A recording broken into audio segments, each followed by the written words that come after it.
बिस्मिल्लाहिर्रहमानिर्रहीम। अस्सलाम वालेकुम। वेलकम टू इनाम साइंस विद। आज हम शील्डिंग इफेक्ट के बारे में पढ़ेंगे। So what is shielding effect? Shielding effect example से समझाते हैं, फिर डेफिनेशन की तरफ आते हैं। हमारे पास एक गैसियस एटम है और इस गैसियस एटम के सेंटर में हमारे पास प्रोटॉन। एटम के सेंटर में क्या होते हैं? प्रोटॉन। ये प्रोटॉन हमारे पास एक सब एटॉमिक पार्टिकल है। इसको हम क्या कहते हैं? सब एटॉमिक पार्टिकल। सब एटॉमिक पार्टिकल का मतलब ये है कि एटम जो है वो खुद भी एक स्मॉल पार्टिकल है, एक छोटा जर्रा है। ये प्रोटॉन उस एटम का एक छोटा जर्रा है। इस प्रोटॉन पे पॉजिटिव चार्ज होता है।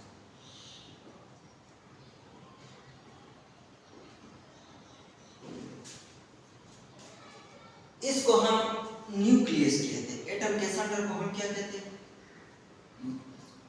इसका मतलब यह है कि ये जो प्रोटॉन है ये न्यूक्लियस में पाया जाता है। जब हम न्यूक्लियस से बाहर आते हैं तो यहां पर इलेक्ट्रॉन होते हैं। ये इलेक्ट्रॉन हम एक इलेक्ट्रॉन लेते हैं। ये इलेक्ट्रॉन जो है ये इस न्यूक्लियस के इर्द गिर्द घूमते हैं।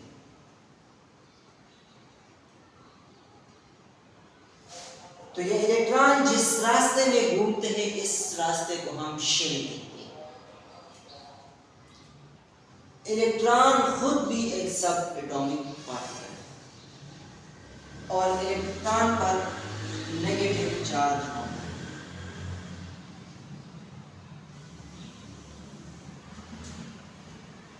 तो प्रोटॉन पर पॉजिटिव चार्ज होता है और इलेक्ट्रॉन पर नेगेटिव चार्ज होता है।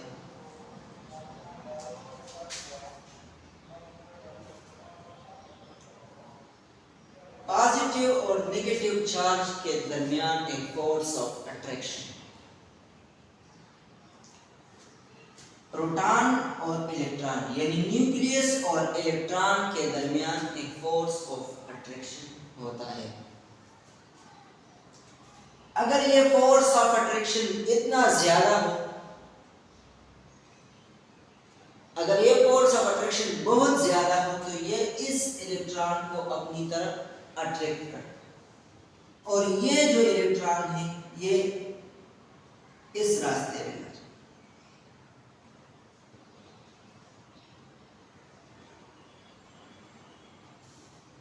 मतलब ये है कि ये जो न्यूक्लियस है ये इस इलेक्ट्रॉन को अपनी तरफ अट्रैक्ट करता है। तो अगर न्यूक्लियस का जो पावर है वो डोमिनेट करता है तो ये इस इलेक्ट्रॉन को अपनी तरफ अट्रैक्ट करेगा। अगर पावर जो चार्ज है ये ज्यादा हो तो और भी ज्यादा इस इलेक्ट्रॉन को अपनी तरफ अट्रैक्ट। अब हम आते हैं शील्डिंग इफेक्ट की तरफ। इसका बताना लाजमी था। शील्डिंग इफेक्ट क्या चीज है? ये जो नेगेटिव और पॉजिटिव चार्ज है उस इस नेगेटिव और पॉजिटिव चार्ज के दरमियान जो फोर्स ऑफ अट्रैक्शन है, इस फोर्स ऑफ अट्रैक्शन को कम करना यानी न्यूक्लियस का असर इलेक्ट्रॉन पर कम करने को शील्डिंग इफेक्ट कहते हैं। किस तरह और कब होता है मैं आपको समझाता हूँ। फॉर एग्जाम्पल हमारे पास एक लाइट है और ये लाइट पड़ता है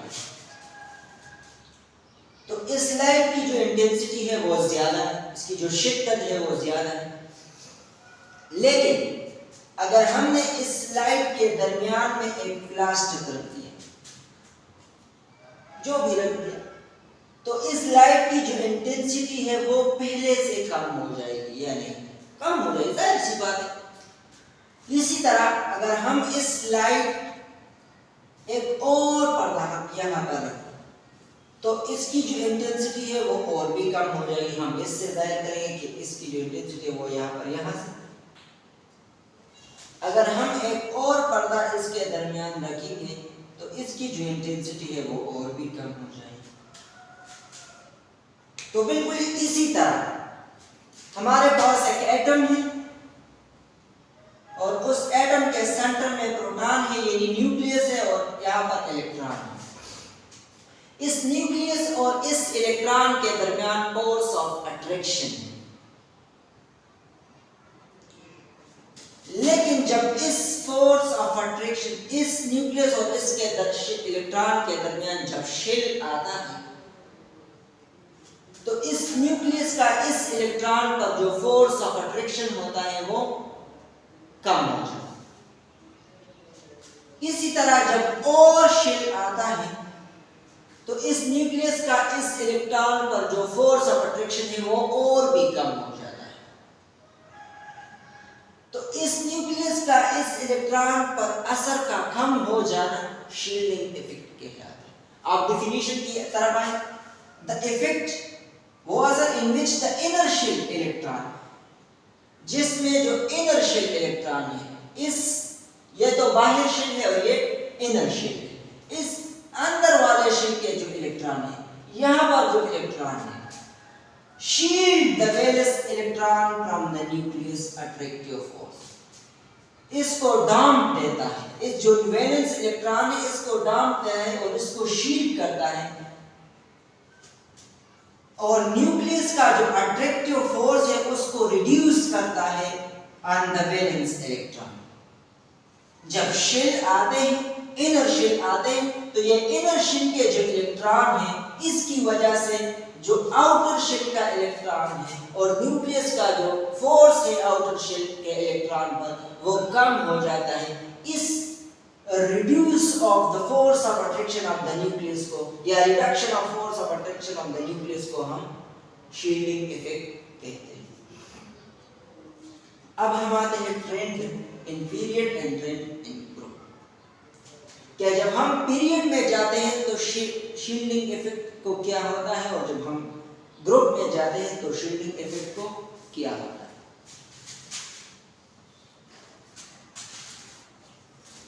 आपको पता होगा कि जब हम लेफ्ट से राइट की तरफ जाते हैं पीरियडिक टेबल में, लेफ्ट से राइट की तरफ जाते हैं, इसको हम पीरियड हॉरिजॉन्टल जो रो होते हैं, और जो वर्टिकल रो होते हैं उसको हम ग्रुप कहते हैं। इसी तरह के लाइन को हम ग्रुप कहते हैं। तो शील्डिंग इफेक्ट डिक्रीज होता है जब हम लेफ्ट से राइट की तरफ जाते हैं। मतलब जब पीरियड में हम देखते हैं तो हमने देखा कि शील्डिंग इफेक्ट जो है वो डिक्रीज होता जा रहा है। ये क्यों? इसका रीजन ये है कि जब हम लेफ्ट से राइट की तरफ जाते हैं तो जो शील्ड है वो रिमेन द सेम होते हैं, सिर्फ जो नंबर ऑफ इलेक्ट्रॉन है वो ऐड होते जाते हैं। फॉर एग्जांपल मैं आपको समझाता हूं। हमारे पास है लिथियम है, तो लिथियम का जो एटॉमिक नंबर है वो है 3। हमारे पास मैग्नीशियम है, सॉरी बेरिलियम है, बेरिलियम का जो एटॉमिक नंबर है वो है 4। इसी तरह हमारे पास है बोरान, बोरान का जो एटॉमिक नंबर है वो है 5। तो आप देखिए बेरिलियम का जो शेल है इसके 2 इलेक्ट्रॉन इस शेल में पाए जाते हैं और 1 इलेक्ट्रॉन यहाँ। इसी तरह बेरिलियम लिथियम का यही हाल है, तो बेरिलियम का जो है उसके भी 2 शेल है और उसके शेल में सिर्फ इलेक्ट्रॉन, दूसरा इलेक्ट्रॉन ऐड हो गया है। लास्ट शेल में जो है उसमें 2 इलेक्ट्रॉन है यहाँ लास्ट में। इसी तरह बोरान के भी 2 शेल है और बोरान का एक और इलेक्ट्रॉन इसमें ऐड हो, तो इसके जो नंबर ऑफ शेल होते हैं वो रिमेन द सेम होते हैं जब हम पीरियड में जाते हैं। सिर्फ जो है न्यूक्लियर चार्ज इंक्रीज होता है। इसका मतलब यह है कि जब इलेक्ट्रॉन ऐड होते हैं तो प्रोटॉन भी ऐड होंगे, क्योंकि आपने पढ़ा होगा कि एटॉमिक नंबर कैसे कहते हैं, the number of proton present in the nucleus, और जितने नंबर ऑफ प्रोटॉन होते हैं उतने ही नंबर ऑफ इलेक्ट्रॉन होंगे। तो ये जो न्यूक्लियर चार्ज है, यहाँ पर न्यूक्लियर चार्ज 3 है तो यहाँ पर 4 है, यहाँ पर 5 है, तो न्यूक्लियर चार्ज बढ़ता जाता है। न्यूक्लियर चार्ज के बढ़ने से इस एटम का जो साइज है वो कम होता जाएगा, क्योंकि जब चार्ज बढ़ेगा तो वो उस इलेक्ट्रॉन को अपनी तरफ अट्रैक्ट करेगा, जिसकी वजह से एटम का size left to right decrease होगा। और जब एटम का साइज डिक्रीज होगा तो ये जो इलेक्ट्रॉन है ये न्यूक्लियस के करीब होंगे।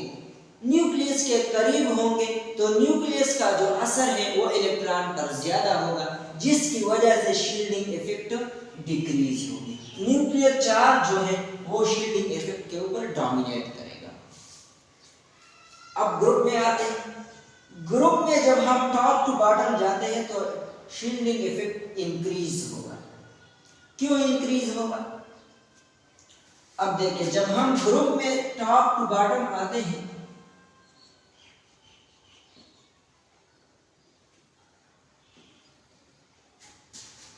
तो हम जब ग्रुप में टॉप टू बॉटम तो हम देखते हैं कि जो साइज ऑफ द एटम है वो इंक्रीज होता जाता है। तो जब साइज ऑफ एटम इंक्रीज होगा, क्योंकि नंबर ऑफ शेल ऐड होंगे, यहां पर नंबर ऑफ शेल ऐड होंगे। इसी तरह जब हम नीचे जाएंगे तो 4 शेल, फिर 5, फिर 6, फिर 6, नीचे पे शेल ऐड होंगे। तो शेल की रीजन की वजह से साइज, एटम का जो साइज है वो बढ़ेगा।